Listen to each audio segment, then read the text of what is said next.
Last night, this conference was fortunate to hear the thoughtful address, the provocative address by Tony Smith, and his ideas and analysis will inform much of what gets said today.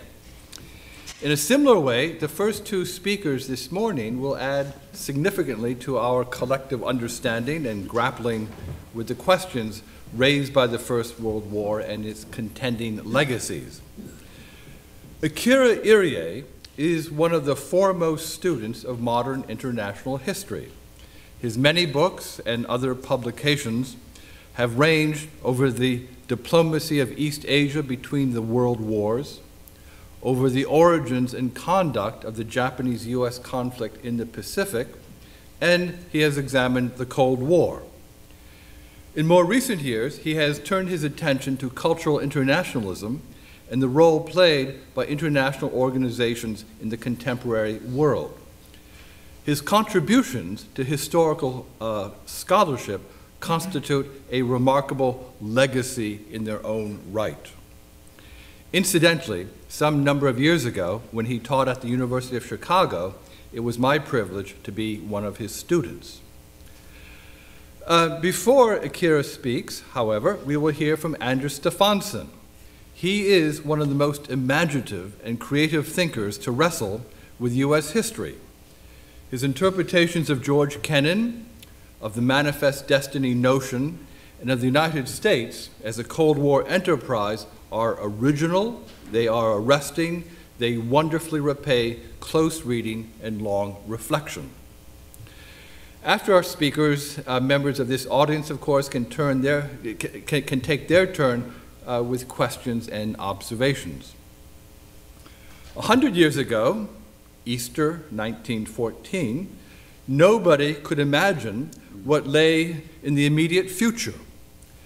An upheaval that would mangle a generation of youth, provoke butchery in Armenia, batter economies, topple dynasties, shatter empires, sap colonialism, spawn Bolshevism, and unleash the furies that contrived fascism, all of this defied imagination in Easter 1914.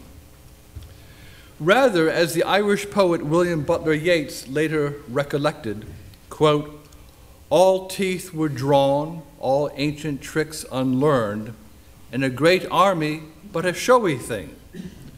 What matter that no cannon had been turned into a plowshare?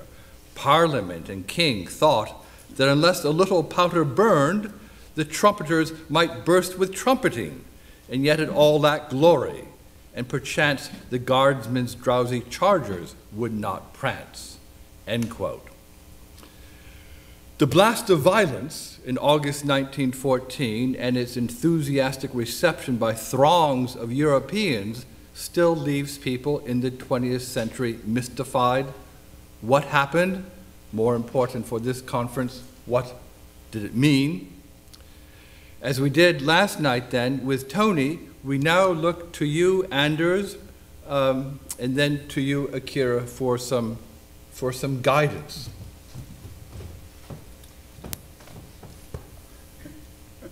Static electricity. Before I begin, I must say, I was not told about the 10 minutes, so I will speak for an hour. Actually, I'm going to do this presentation in about, I hope, 15 to 20 minutes.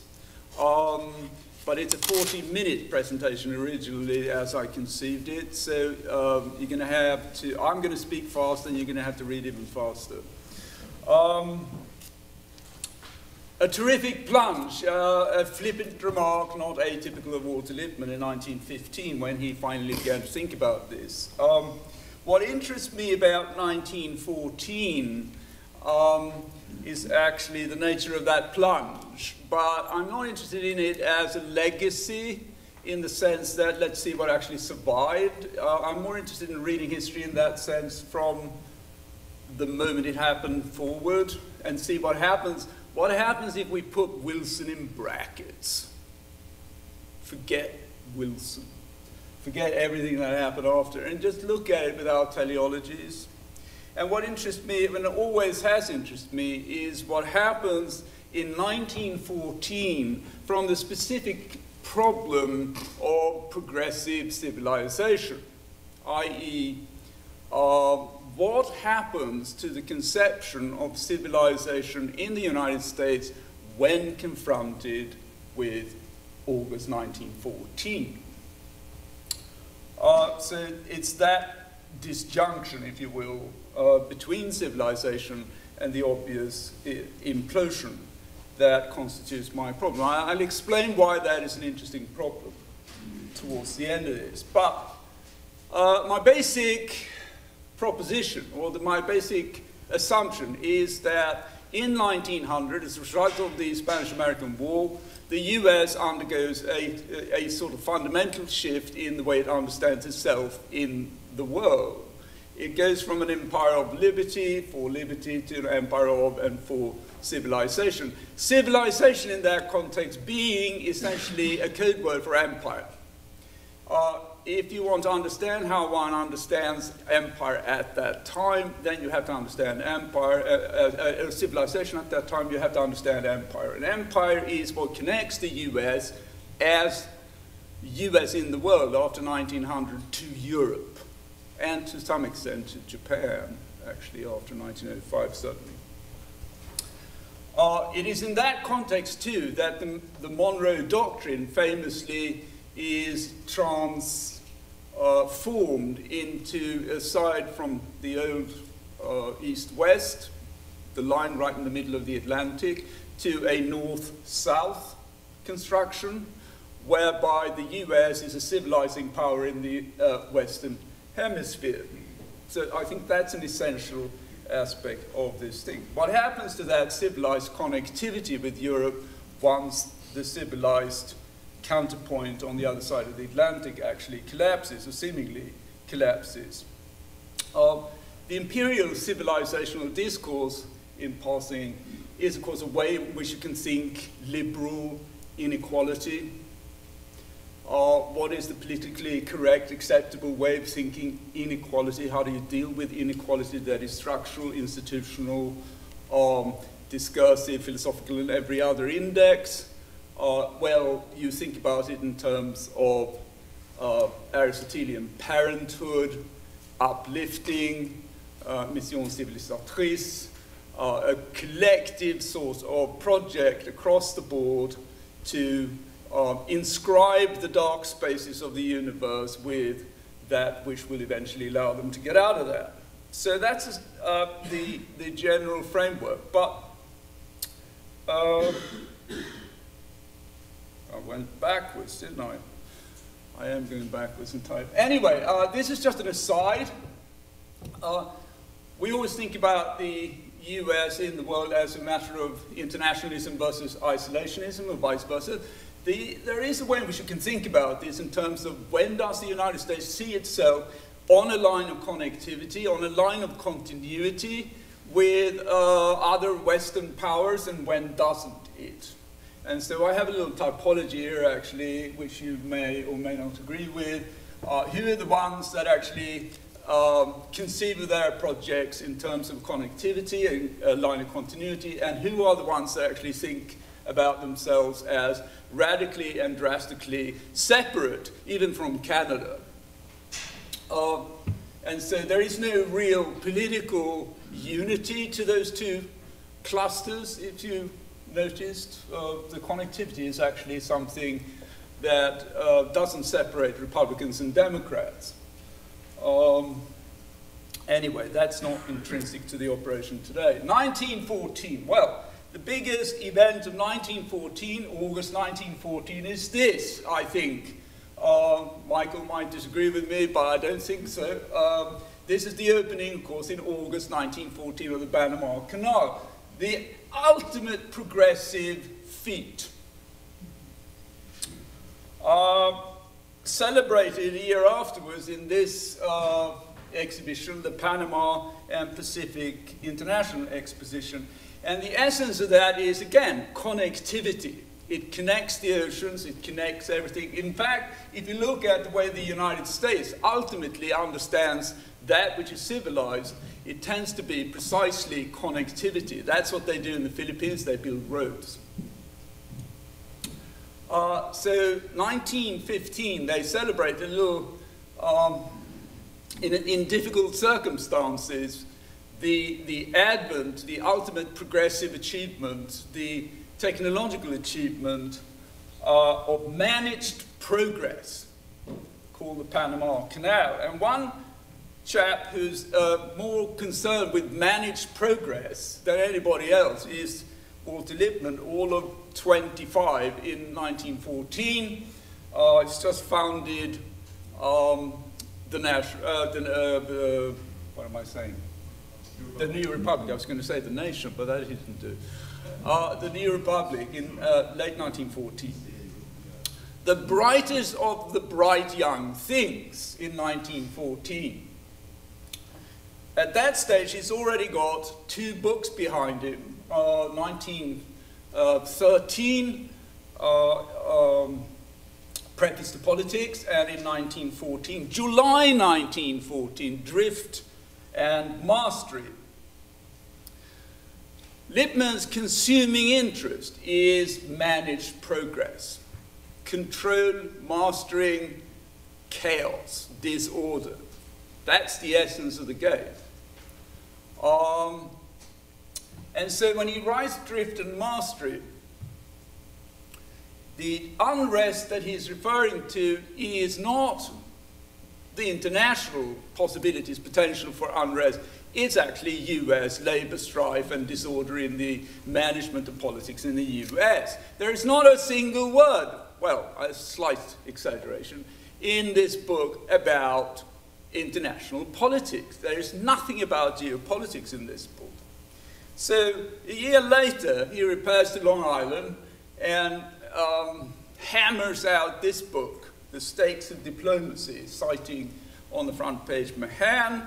It is really, I think, the advent of Lusitania in May 1915 that jolts him into action, because Lusitania brought home to him a very interesting point about the US political system, namely that at that very moment, the president could have declared war with Germany. He could have pushed the country into war, had he so decided.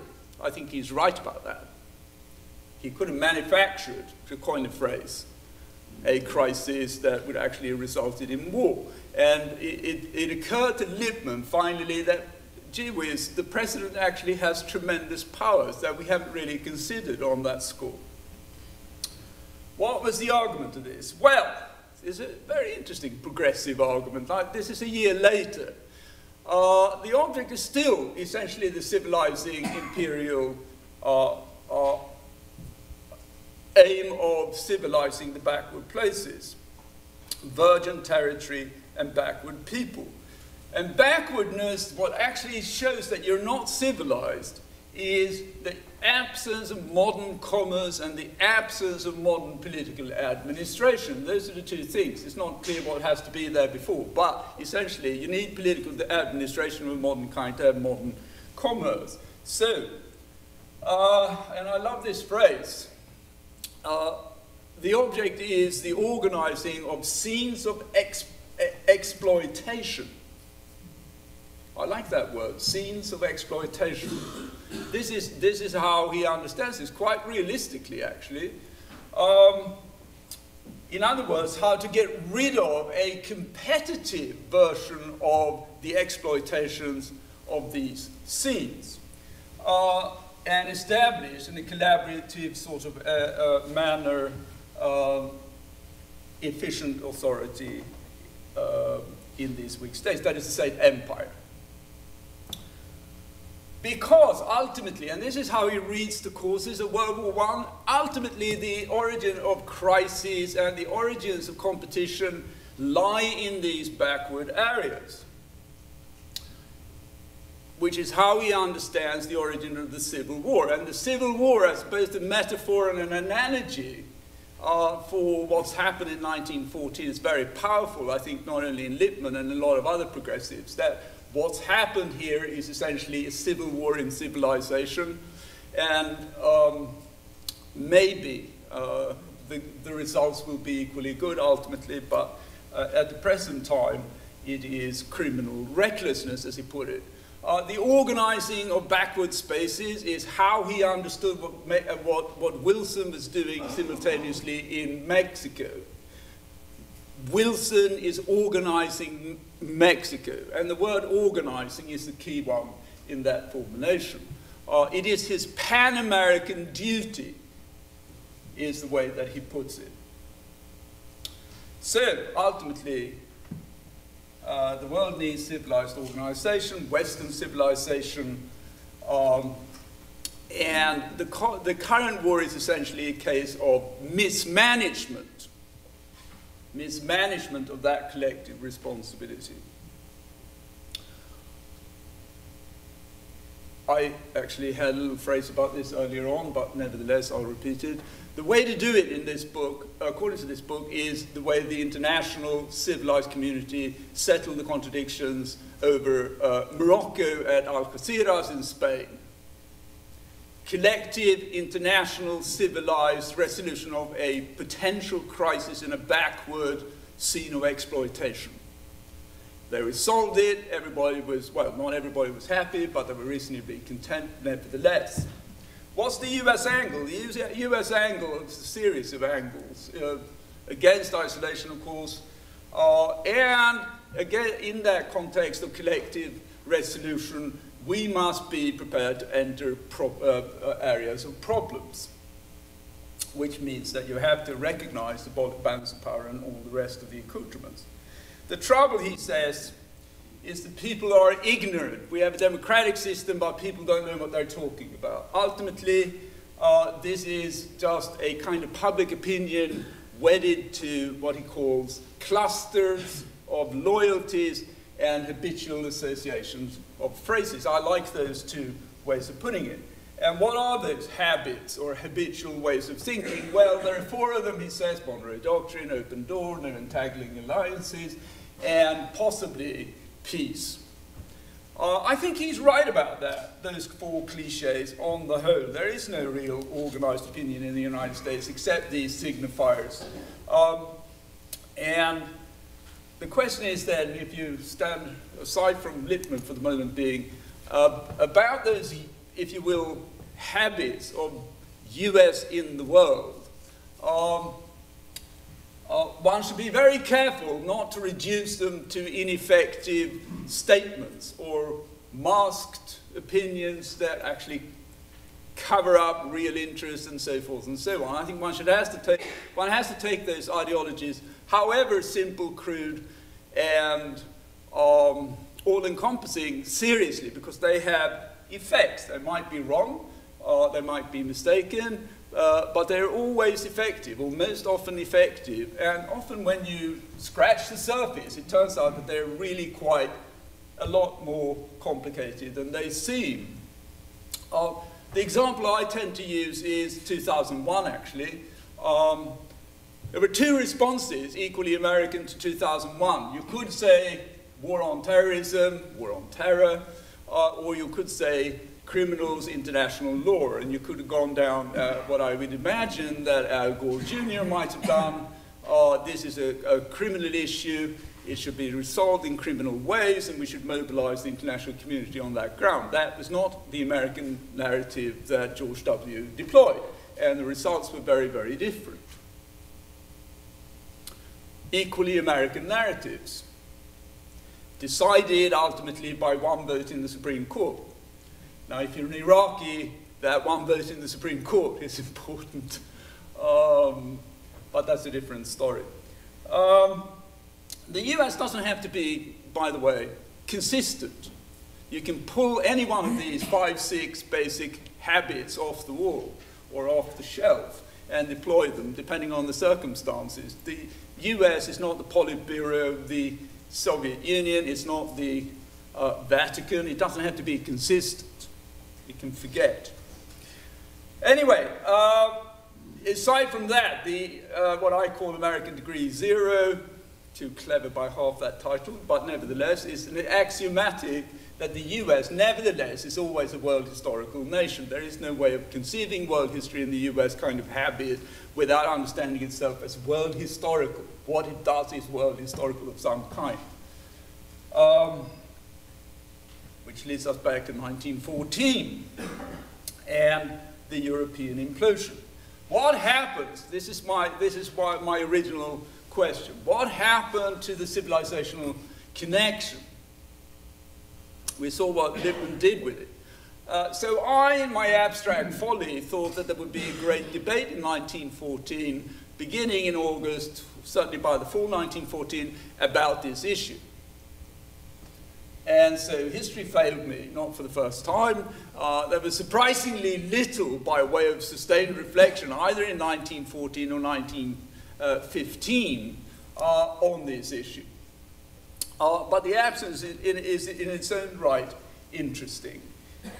The stunned initial reaction doesn't yield much by way of sustained reflection, not surprisingly. But as we all know, by 1917, 1919, the entry of the US into the war, is a very clear idea of what is going on here. It's democracy versus autocracy. It's the world against Germany. It's civilization as democracy and republicanism, as I say here, and importantly, the US as a saving agent of that whole proposition. So by that time, when those decisions in the spring of 1917 are taken,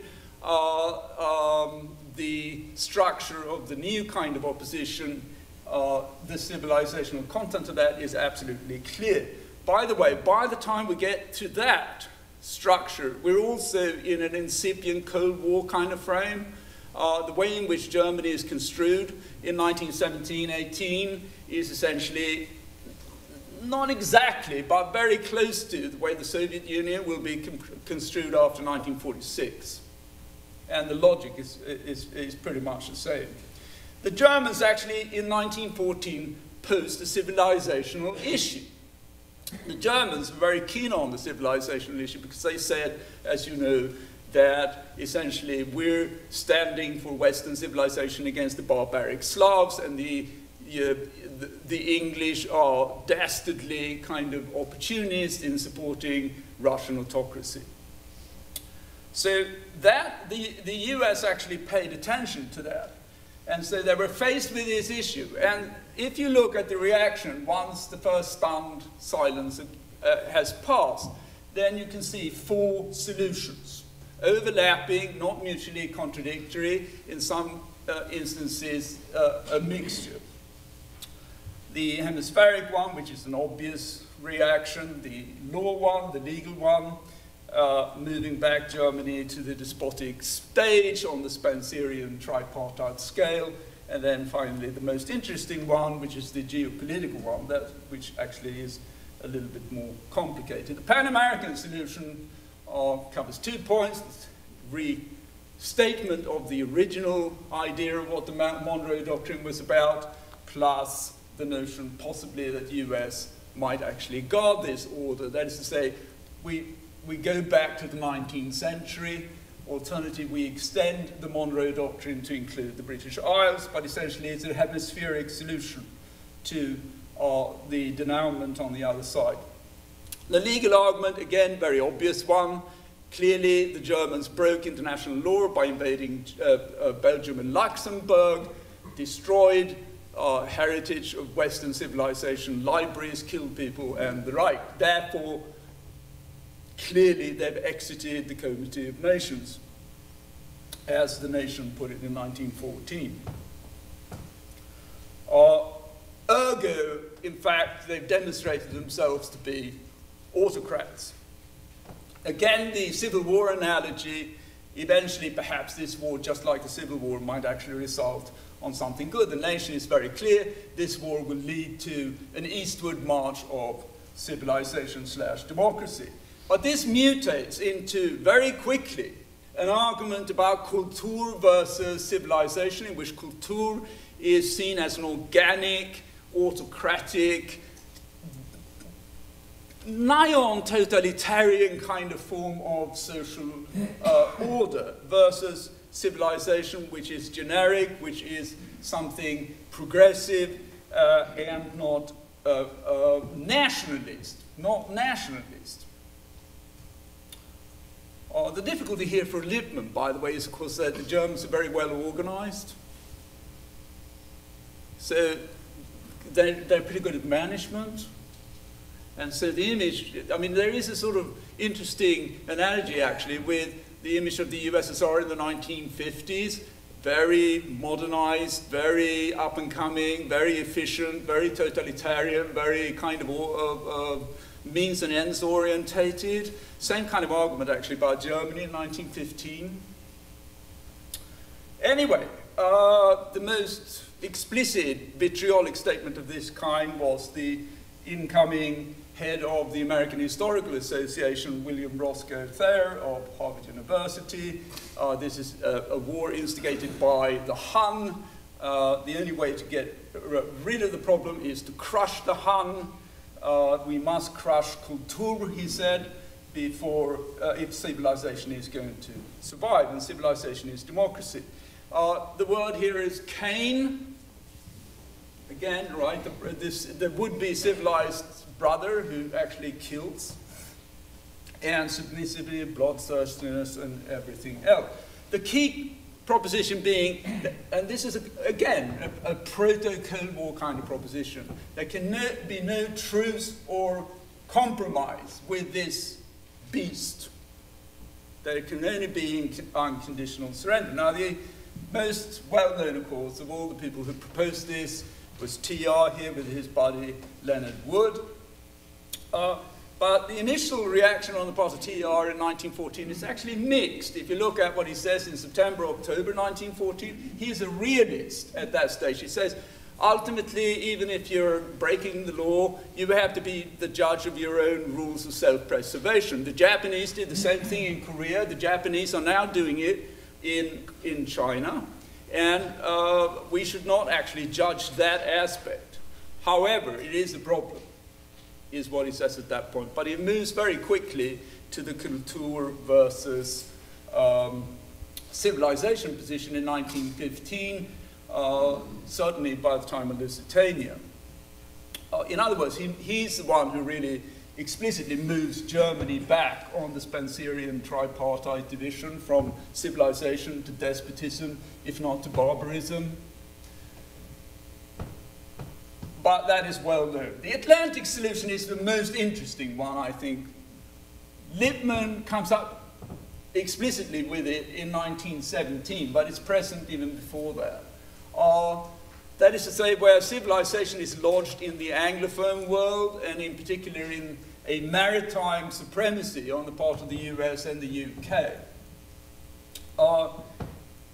And the notion of the Atlantic is to me very, at least lexically, interesting at this stage. Essentially, the US and the UK are the same, as opposed to the continent.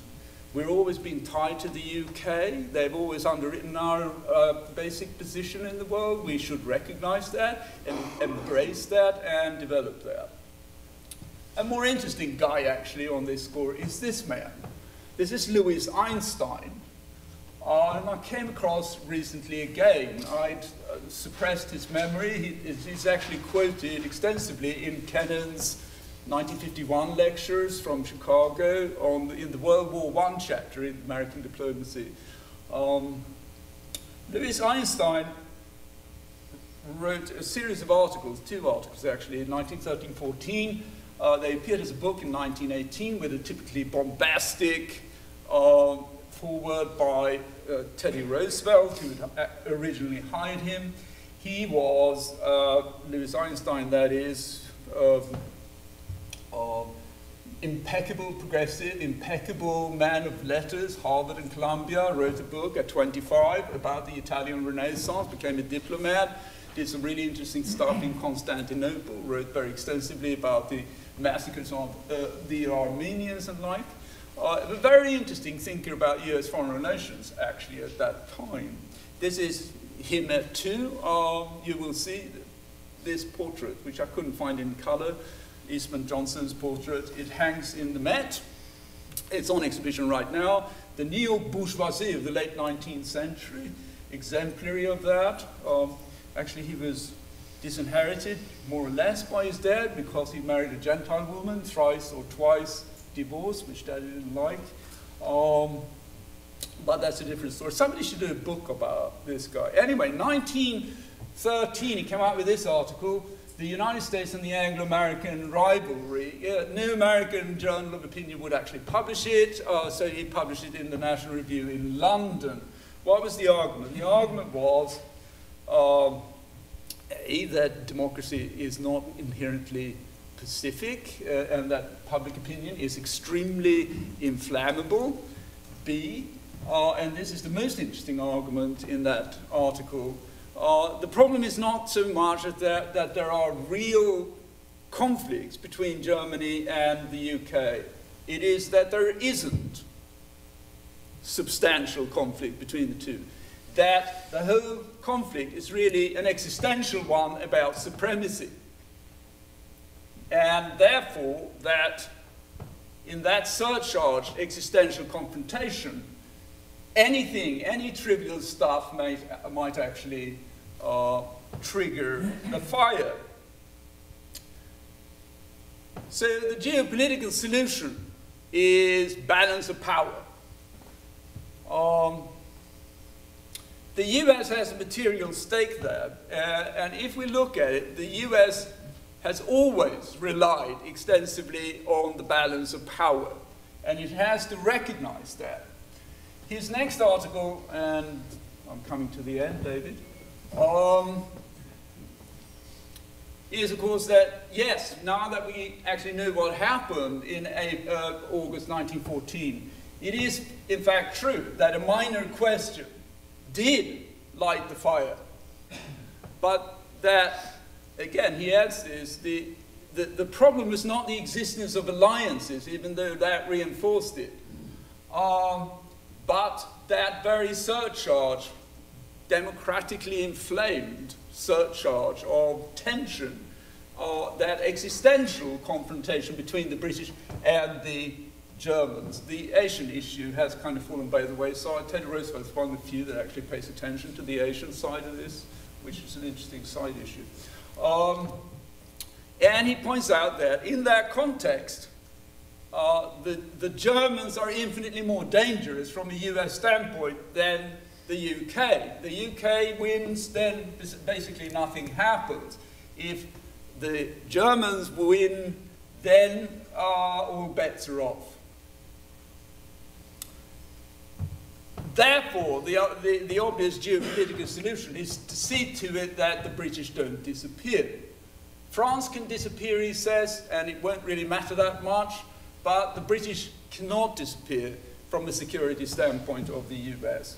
And we need to look at, as he put it, in the cold light of fact. That's what the Germans do, that's what we should do. We have to attend to the issue of power amidst the European bloody childishness, as he puts it. So, final point. Where does that leave us? Is there actually a conclusion to this? Well, a very disappointing and banal one, I'm afraid. If we look at this as in the cold light of fact, what's peculiar about the US from the geopolitical standpoint, and this will actually haunt, I think, geopolitically minded solutions throughout the 20th century. If there is a legacy, that is it. What I call an enormous space between necessity and contingency. The enormous room that exists between the objective power, potential US power, on the one side, and what the US, ostensibly in the immediate context, actually needs to do. There is no real intrinsic relationship between those two. It's always the case that you can do much more than seems to be called for in the present situation. You can always make the argument given that disjunction, that we should do less rather than more? Which is how the argument then in 1919-20 actually is played out, and then the Republican ascendancy in the 1920s, the conventional truth of the Republican ascendancy is precisely that. How much did I go over time? I think that's about it, Andrews. Thanks a great deal.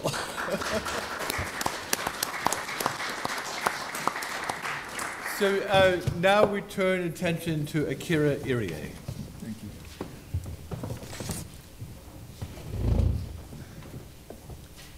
Thank you. I tried to be brief. Tom Zeiler asked me to write an essay for diplomatic history on the historiographic legacies, basically about the, what the Great War did to the writing of history. And Tom raised a very interesting question as to whether, because it was a world war, whether that war itself had some kind of impact on the writing of history, particularly of world history, global history. Did the Great War produce, so to speak, a generation of historians who would write global history, right? And the answer seems to be no. Nobody wrote global history until we get to the 1990s. So the First World War took place in 1914, 1918. You might have thought that, well, this is such a calamitous event, a global moment. Why did historians not begin to write history, keeping that in mind? World history, of course, we can think of Toynbee and McNeill and so on, but world history as such, global history as we call it today, does not really begin to be even conceptualized until the end of the 20th century. Now everybody's in it, I think. Nowadays, the major thing among historians is to do global history, as you know. Now, it took about 1 century, right, since the First World War, for historians to begin to be interested in, at least having some ambition about writing global history. Why this lapse, gap, 1 century's gap? A very interesting historiographic question, I think, and historians should all have to reflect on that. So my I did write an essay for diplomatic history asking that question, basically, and I'd like to say a few words this morning within a few minutes about that. I think, in a sense, there is a major impact of the war upon history writing, which is about on periodization. In other words, 1914, right? It seems to me that because war happens to come about in 1914, somehow we tend to divide history with 1914 as some kind of a turning point.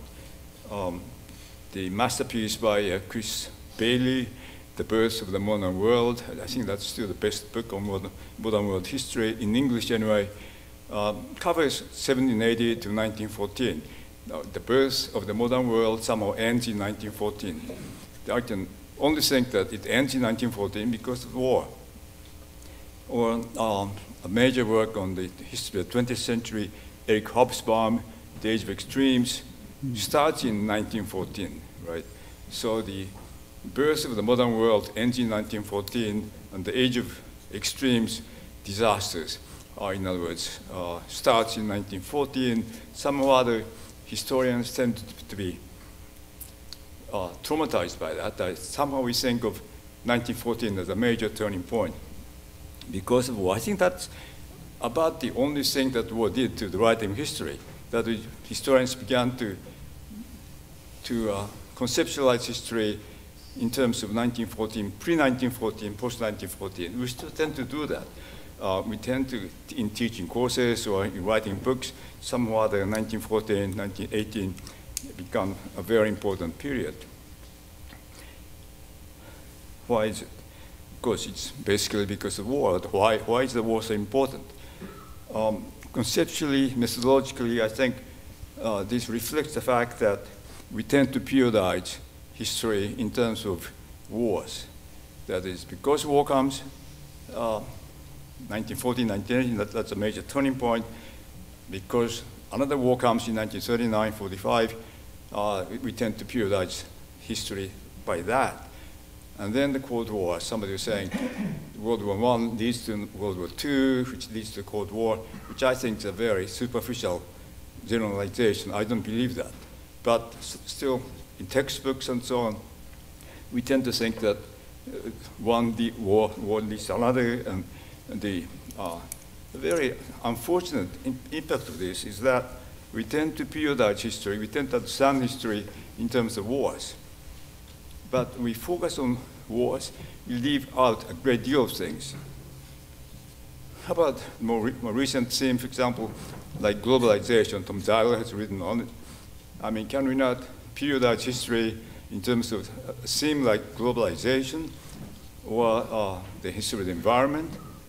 John McNeil has done, or the history of human rights. As many people have begun writing about human rights.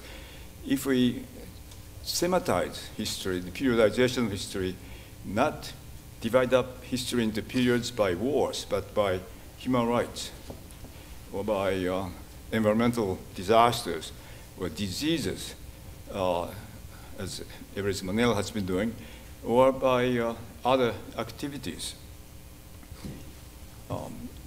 We may not have to conceptualize history by dividing periods up into certain segments of historical period by wars. I think it's because of a preoccupation, of historians' preoccupation, with what I call geopolitics. That is how the great powers define a world order at a given moment in time, how somehow they go to war against each other, they break up the international system or international order, how they try to restore that order, and then how that order breaks down. That kind of geopolitical preoccupation seems to have been with us, not just among us who do international relations history, but people who do domestic history, do other kinds of history. Somehow or other, we tend to be obsessed with geopolitical phenomena. Probably the major historian of international relations between the wars in the 20s and 30s, writing in English, probably the greatest diplomatic historian at that time would be William Langer, who is basically the best example of this, somebody who writes history as geopolitics, as a geopolitical drama. His equivalent after the Second World War would be, to me, the greatest diplomatic historian would be in English writing, would be A.G.P. Taylor in England. He follows Langer in a very geopolitical presentation of past history. The struggle for massive Europe goes back to 1814, picks up to 1914, and again, periodizing 1914 as a major point. After 1945, through the 1980s, probably you could say, I mean, after A.G.P. Taylor, probably the most influential historian writing about these things would probably be Paul Kennedy at Yale, and he writes the same vein, right? The rise and fall of the great powers. So history as a record of the rise and fall of the great powers, how they go to war against each other, how they ended the war and established some kind of international system.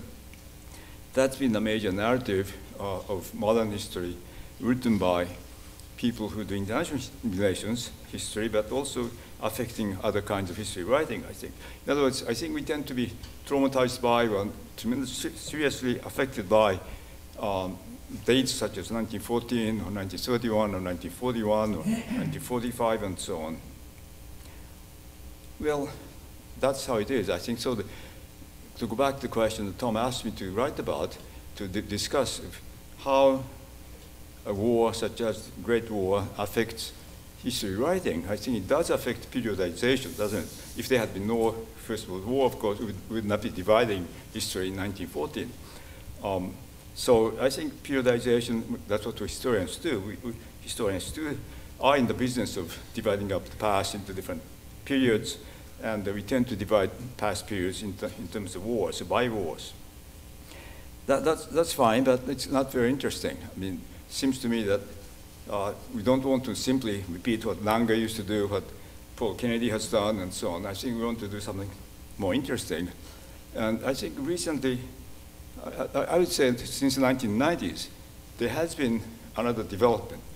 Global history certainly is a case in point that is historians nowadays at least have to say that they are interested in global history, not just in a local history or national history, but more global international history. Most recently, Emily Rosenberg, I guess she was invited here, was she not? Emily Rosenberg's volume, 8th volume, which is volume 5 of the sixth volume History of the World. And this is kind of self-advertisement, but I'm one of the 2 co-editors of the 6th volume product, which is Jürgen Osterhammer from Germany. Now, these have been published both in the US and Germany, and volume 5 of that has done very well, I think, in Germany. It's got very good reviews. Which was edited by Emily Rosenberg, covers the period 1870 to 1945. So it just skips 1940, and 1940 does not appear anywhere in the table contents or the title. So 1870 to 1945, and the title of the book in English anyway, it's called A World Connecting. When Anders mentioned connectivity, that reminded me of that book. The theme of that book is connectivity or connectedness, connections. So if you write a history of the modern world, not in terms of wars and conflict, but in terms of connections, how connections got made through globalization, through other kinds of connections, migrations, even diseases, perhaps you might be able to write or conceptualize history in a somewhat different way and put the war in its place, so to speak. Of course, wars are important, but they were not the only things that were happening. Maybe the wars could be viewed in terms of the long history of human interconnections. I think this is a currently rather fashionable, I think, among historians. Those of you, I mean, all of you who are historians are very much aware of that the historians have become very interested in these kind of things that connect rather than divide different peoples and different countries. Geopolitics. I used to do that all the time. My writing, my study of history going back to the 1950s. For about 40 years, I think, until the 1990s, I did geopolitics, but nothing else. I mean, I used to write about wars, I used to write about international systems and so on. Rather tired of that, and along with many other historians at the end of the 20th century, since the 1990s, I too, I think, have changed somewhat. That I have become much more interested in global history and non-geopolitical history. By that, I mean things like human rights. And I mean, lots of, as you know, so much work has been done in human rights history, environmental history, history of diseases, history of what I've done is more dealing with cultural exchange programs and things like that. Non-geopolitical issues, I think, have become more fashionable, more popular nowadays among historians, with the result that even when we talk about wars and geopolitics, it may well be that we have a somewhat wider perspective on that, which I think is a very good sign. That is not simply conceptualizing the world or history in terms of the rise and fall of the great powers, which after all is a very great powers-oriented narrative. That when we talk about the great powers, we are really missing 3/4 of humanity, right? People who are not really members of any great power, but who are out there, and we cannot ignore them, no matter where they are or what the economic conditions are. So I think global history is a very good development, and I'm very happy to note that. Also, some of us are beginning to go beyond nation-centric history, so to speak. That may have been another legacy of the First World War in terms of the writing of history, because the Great War brought about this conflict among nations and also gave rise to new nations. The national self-determination we talked about yesterday and today, because so many great new nations arose who were encouraged to arise, China being the best example, I think, because I think when you talk to Chinese, even today, they say, well, it all goes back to 1919. So many new nations, China, or even countries such as Mexico and so many others, Turkey, modern Turkey, they do trace the origins of their nationhood to the war. So one legacy of the Great War is the rise of nations. And that has had an impact on history writing too, I think. History writing tended to be very nation-centric. You write a history of a nation, nation-making, nation-building, independence, and so on, decolonization. But more recently, as some of you are aware, some historians have tried to go beyond that. That is, instead of just focusing on nations, writing about American history in isolation, the fashionable thing nowadays is to talk about America in the world, right? American history as part of world history, or history of the United States in the world. That kind of thing has become much more fashionable nowadays, I think, among historians. And so that may do something about our understanding of past wars also. Global interconnectedness, interdependence, global themes rather than national themes are beginning to attract the attention of historians. So that is, in a nutshell, what I have written for Tom's journal. And if you have any questions, I'd like to do that. I mean, I try to respond to some comments and questions, but what I just wanted to say in 10 minutes, and now it's coming to an end, is simply that Great War did have a major impact on history writing, such as the preoccupation with or obsession with 1914, obsession with geopolitics, obsession with nation-centric history. And I think we are being somewhat liberated from those kinds of obsessions nowadays. And historians have become more globalized, more transnationalized, more thematically oriented, and so on.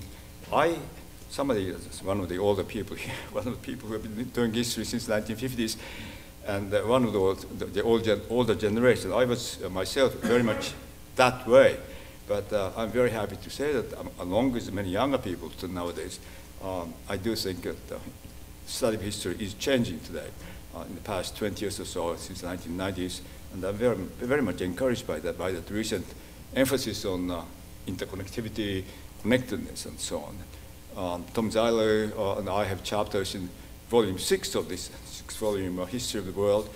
We decided this is 1945 to the present, and I have to admit that somehow or other, starting at 1945 was a bit difficult for me because I don't believe that 1945 was such a sharp dividing point, but nevertheless, it's post-war.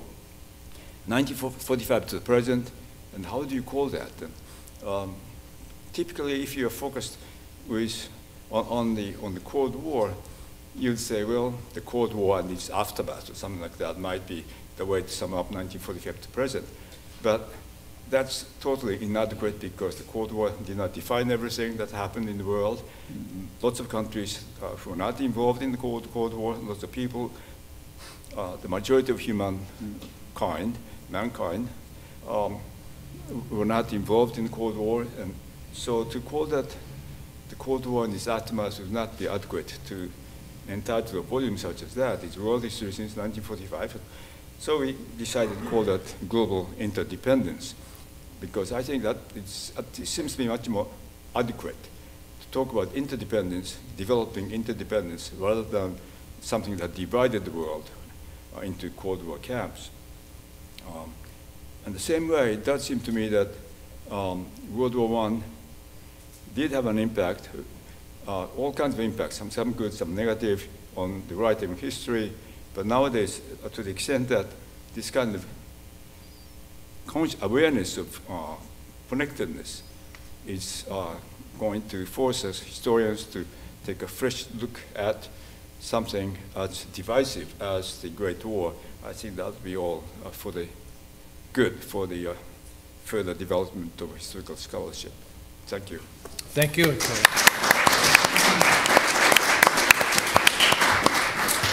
The floor is open now for questions and comments, and I'll call on you, and if you would give us your name, that would be very useful. Yes, sir. Michael Abbott. This is a question or a comment really for Akira, and ties in, I think, to Andre's comments. I think the question you raised in the beginning, why Americans didn't start writing global history connected to the First World War, I absolutely agree with you. Take on the First World War. And that's in the process of being globalized, I think, in significant ways. But I think that in the American case, you have to look at the American educational system, which like all things American, well into the 20th century, was very parochial, very closed. And a Harvard historian, we don't need to bring him up, but a Harvard historian put it the way, sort of the American view, that there was a tract of land that ran from Mesopotamia to Western Europe, and that was civilized. Anders' term, that was civilized, and that's all we had to pay any attention to, because that's all that mattered to America. And that was built into the elementary system, that was built into the textbooks. I remember Wallbank, you may recall Wallbank. China and India were there in the beginning, and then Islam for a chapter, and everything else disappeared. And this comes from I'm post World War II, so it's still going on. So I think one way to come at this is to look at the American educational system, and that the people who are out there trying to say we want to have a broader vision, no one, in the professional historians as well, no one was listening to them, because the educational system was feeding the historians, and they had this notion, D. Gordon Child, they had this notion that civilization was a certain thing that was basically defined by Western Europe, or Greece and Rome and Mesopotamia.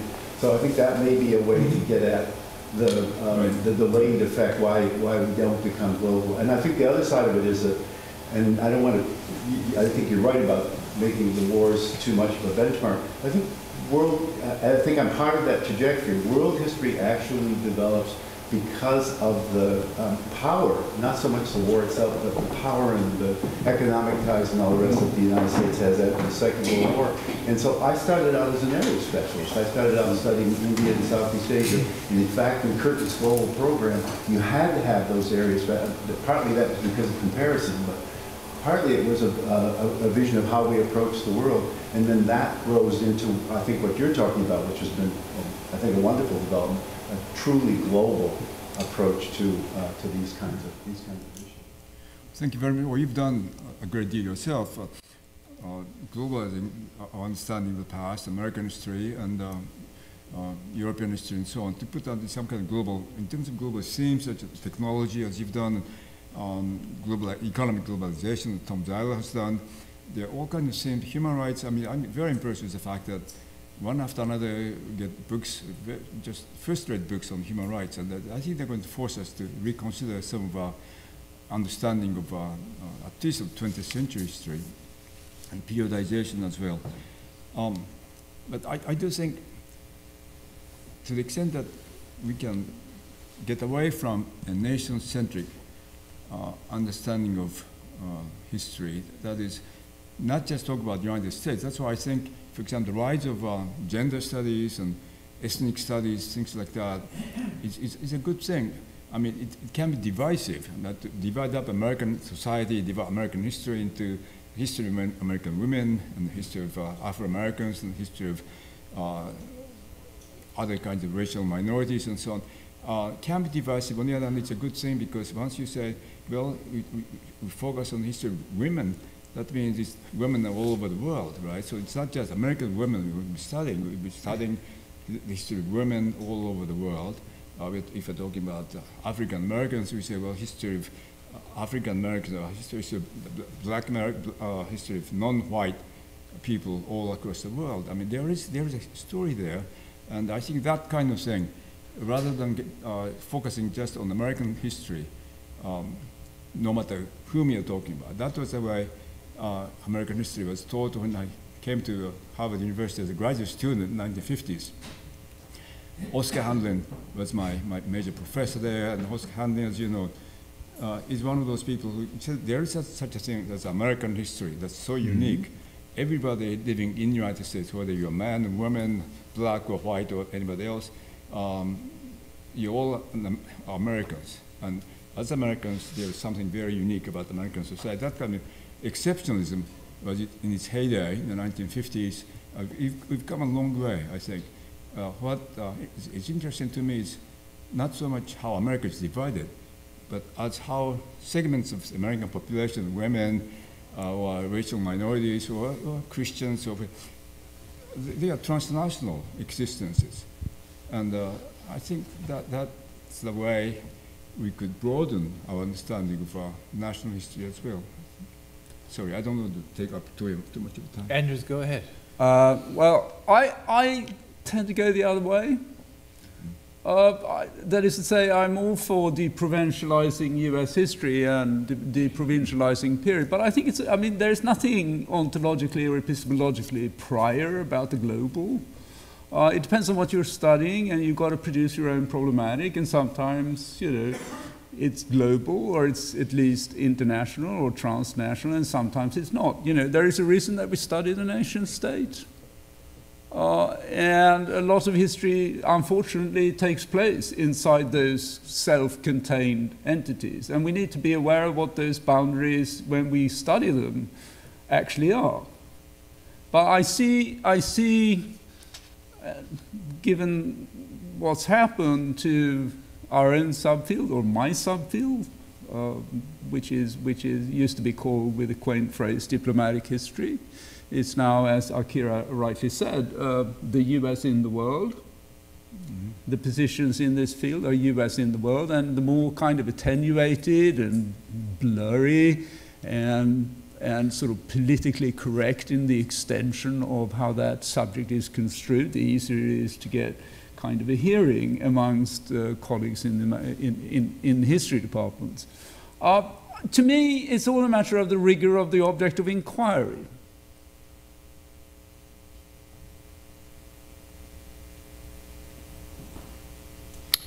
Yes, sir. I want to make a short comment on historiography and the change of the historiography in Germany due to the First World War. Before the First World War, Friedrich Meinecke, who was one of the leading German historians, published a wonderful book called World Citizenship and the National State. And it was very much an intellectual history piece, and it was really loved by the German educated bourgeoisie. They found themselves in this book because the tendency of Meinecke was to show that you could combine world citizenship and the national state. Now this thing broke with the First World War with a vengeance, and Friedrich Meinecke was completely flabbergasted. He couldn't, return to his earlier vision. And typically in 1924, he published a book on sovereignty and the reasons of state. You can see the shift in emphasis. And the man lived for a long time, so after the Second World War, he wrote a short book called The German Catastrophe. So this First World War was really an enormous break in historiography and in the general outlook of the educated bourgeoisie. Strangely enough, even after the war, this pre-First World War book by Meinecke was published again and again. And it was more successful than his more realistic book on sovereignty and the reasons of state. And I think it had to do with nostalgia. People wanted to latch back to this earlier wonderful concept that world citizenship and the national state could be harmoniously matched. Thank you.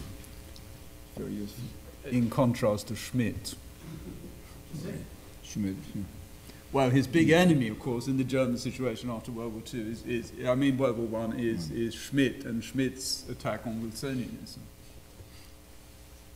Toby, go ahead. I'd like to go back to something Anders was saying. Anders has fortunately never lost his ability to surprise, but today you shocked me. And the reason were your two words, bracket Wilson. You can't bracket Wilson. And the reason you can't bracket Wilson is that he has the answer to all these issues of connectivity. And the answer is democratization. Now, for some reason that I don't understand, historians have avoided the obvious. But I know what the historians will say, which is that I'm trying to read the present into the past, but I'm not. There was developed something in the 1980s, began called democratic peace theory among neo-Wilsonians. I can certainly imagine that any historian worth his salt will immediately say, this is, trying to pin this on Wilson is ahistorical. It's not ahistorical. It starts with Wilson, and it starts with the Spanish-American War, in fact. That's the place to look at it. Because it's in his reaction to 1898 that Wilson discovers that America is, to use your vocabulary now, connected, that it's global, that it has a responsibility to play. And the answer to all these issues of how to bring about peace is democracy. The reason for this is that democracy is, according to him, an ennobling kind of situation whereby people who are democratic in his sense of the word are capable of a higher ethical reaction than others. And we have the emergence then of the distinction between democracies and autocracies.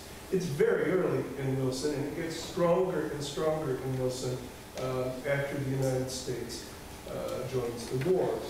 Now, this notion is based in many ways on something that I suspect is also Swedish, which is a Calvinist Lutheran ethic that the common interest among Democrats trumps the individual interest. And that therefore, connectivity in terms of democracy is possible. That peace is possible among democratic countries because they're capable of covenanting. The covenant of the League of Nations was a word he very definitely meant in the Calvinist term, he says he meant it as a Calvinist, that here individuals surrendered the interest of the nation, or the individual, to the common interest. So he had the answer. And this answer comes back, of course, with the Marshall Plan, which looked forward to the incorporation of a democratic, open market Germany into the European Union. And here I think is, Dieter and Klaus might speak more on this, but the great crisis today is the future of the European Union. And the inability of many people who are younger to understand the moral significance of the European Union and its ability to overcome the horrible fratricidal struggles of the Teutons against the Slavs, or against the Jews, or against whoever it might be. So that I think we see today in Merkel's struggle something very significant, which many, many people don't understand as democracy is connectivity. So, and I do hope I protected myself against the argument that I'm reading democratic peace theory into the past. I think it was there, and I think we can see it there. What we cannot see there is the optimism of neo-Wilsonians that democracy is not going to triumph. Wilson did not invade Mexico. He did not invade Russia, and he let Germany be Germany. He knew there were limits, and that is why the League was so important. It was because the League was going to be the home of international law. It was going to be the beginning of an organic process that could perhaps foster democracy. That it would, who knows? But this is also the key to self-determination. Without self-determination, you weren't going to get to self-government. It was unthinkable. So we have democracy being proposed, Anders, as the answer to your problems, and one that then remains American up to Barack Hussein Obama. It only starts again with Roosevelt. it's eclipsed during the period you're looking at, or the days looking at, down the 30s. Tony, you know Wilson did invade Haiti. And he Yes, invaded the Dominican Republic. Yes, I know all about that, as a matter of fact. And he invaded Mexico. I mean, you can argue about that, but he certainly invaded Haiti for centuries. Yeah, I know all about Haiti and Dominican Republic. What needs to be studied more is the Philippines, because it was the Philippines that Wilson interpreted as a success story. But these were little countries, and the reason he felt that he could, the mandates are another example. As long as they were small and could be, then progressive imperialism was okay. But when you come up against the Mexican and the Russian revolutions, when you come up against the German people, they're too powerful. You have to step back and hope to indirectly democratize them through the League, otherwise, or the Pan American Treaty, which he also talked about. Pan American Treaty was a prelude to the League, because they were too much to take on. This is what it changes in the 90s. The neo-Wilsonians decided nobody's too big to take on. We'll take on China. And they were cruising to take on China, but instead they got themselves into Iraq. But they were looking finally to transform the world. Two very quick points. One, the object of bracketing Wilson was the gamble that if we read 1914 as though Wilson hasn't happened, the Wilson of Wilsonianism, which is invented in 1917, in my view, as a global project or as an international order project, then let's see what happens. Unfortunately for my spiel, nothing much happened.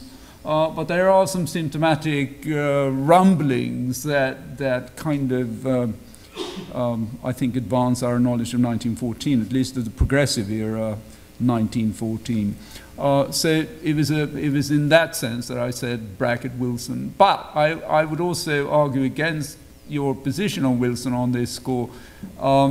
Wilson's reaction to 1898 is really just a restatement of conventional, really trite, progressive, uplifting, civilizing shibboleth. He has nothing original to say about 1898. In fact, he continues his consuming interest in Anglophilic, kind of civilized, reform-minded, orderly, progressive process. The democratic element in that is also typically imperialist, 1900 progressive inequality, i.e., a very limited number of people and peoples are competent to be free, autonomous individuals, the kind of individuals, men chiefly, who make up the basic elements of that covenantal jurisdiction that will make up the transparent, self-determining self that he will try and assemble in the League of Nations. So, you know, when you say democracy, it is democracy with an asterisk. It is the liberal model of jurisdictional competence, autonomous competence, that is at the bottom of that perspective, which is why he could say, well, blacks are obviously not ready for this. The reconstruction of the American South was a dastardly mistake. They were not really ready for it in organic Burkean terms. Very, very small slivers of humankind are in fact competent and ready for this thing called Wilsonian democracy. So to me, your kind of account is Whiggish up to a point, and then these kind of perverted, how should I put it, subversives called neo-Wilsonian.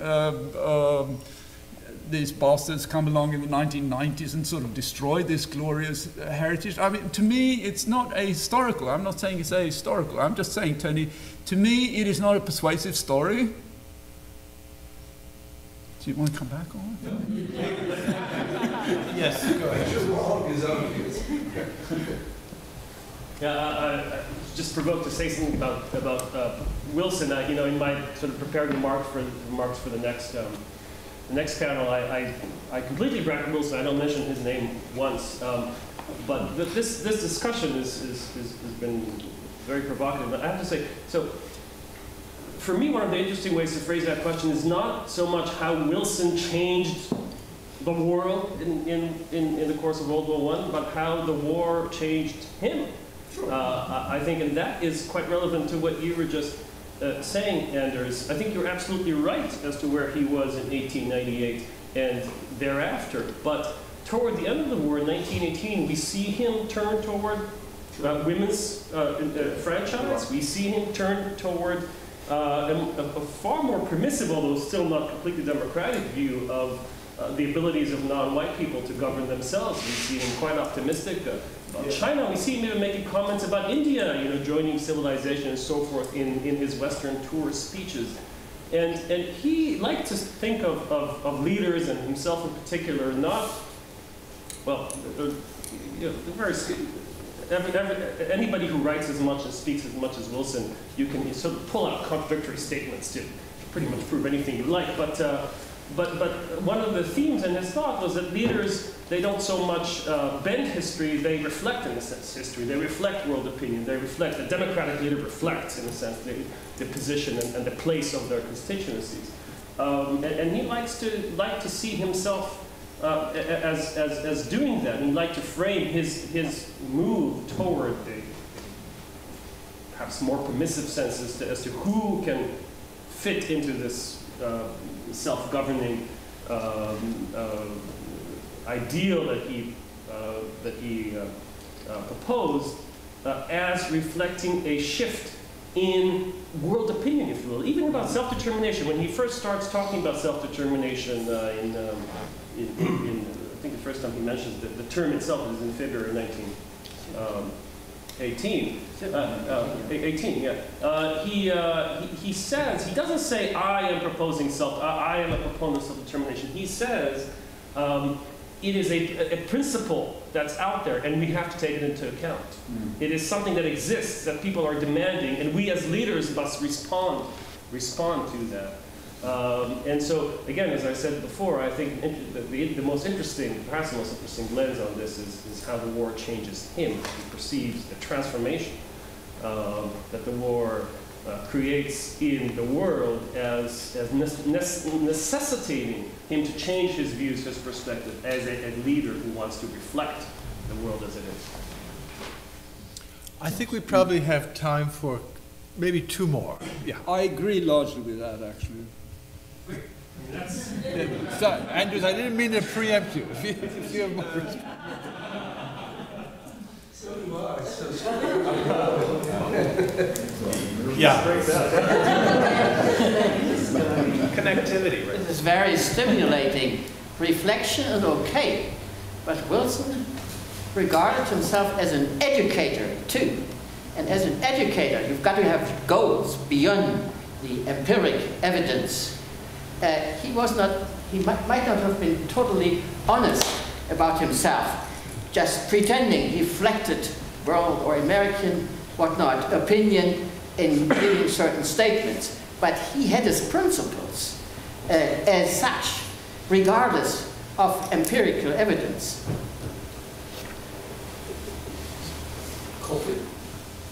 Anyway, in that case, thank you so much, Andrews and Akira.